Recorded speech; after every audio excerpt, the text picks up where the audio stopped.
Şimdi. Ketçap dedik, ketçapın yanında da hardal diyelim mi? Aynen diyelim, hadi bakalım. Şimdi hardal aslında tane olarak da satılıyor. Değirmenlerden geçirip onu toz hale de getirebilirsiniz. Tane hardal da yapabilirsiniz. Ya da toz halinde kutularda satılıyor.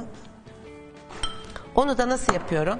Hemen şu dağınıklığımı toplayayım birazcık. Hardal tozun var. Evet, hardal tozum var. Elma ya da limon sirkesi. Evet, biraz Elma sirkesi ya da limon.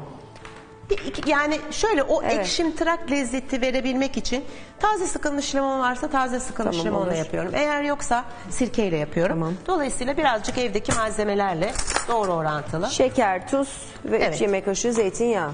Bakalım hardalımız nasıl olacak, merak Şimdi bir ediyorum. lokmacık su ilave ediyorum. Şöyle karıştırıyorum. Hardalın bir özelliği var. Hardalı bugün yapıyorsun ya Ebru'cum. Evet. Bunu yarın yiyeceksin. Ha.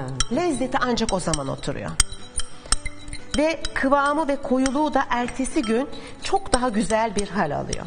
Birazcık suyla açtım.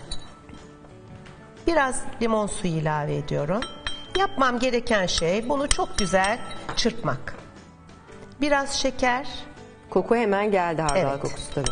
biraz şeker ve bir miktar tuz. Sonrasında da zeytinyağı koyup kıvamını elde edeceğim. Ve bırakıyorsun, Evet. dinleniyor bir gün.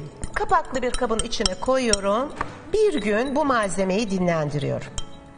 Sonra ilk yediğinde çok acımsı geliyor Tamam. eğer dinlenmemiş olursa. Ama dinlendirirsen muhteşem bir lezzet oluyor. Bunu da çok uzun müddet saklayabiliyorum dolapta.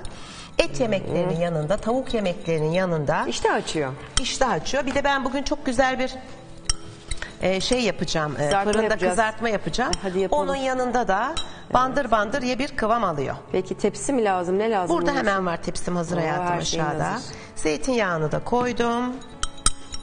İşte sizin ev yapımı. Bunu karıştırdıkça koyulaşır. Dolayısıyla koyduğunuz su, zeytinyağı ve limon miktarını çırptıkça ilave edin. Baktınız koyulaştı. Birazcık daha zeytinyağı ilave edebilirsiniz. Daha akışkan bir kıvam alması için. Bu da şimdi patateslerim çıkınca, daha doğrusu sebzelerim çıkınca bunun da bir ufacık tadına bakarsın. Dolayısıyla ev yapımı hardalın aslında tiyosunu o lezzetle almış olacaksın. Harika. Bir de dinlendiğinde bu ne olacak diye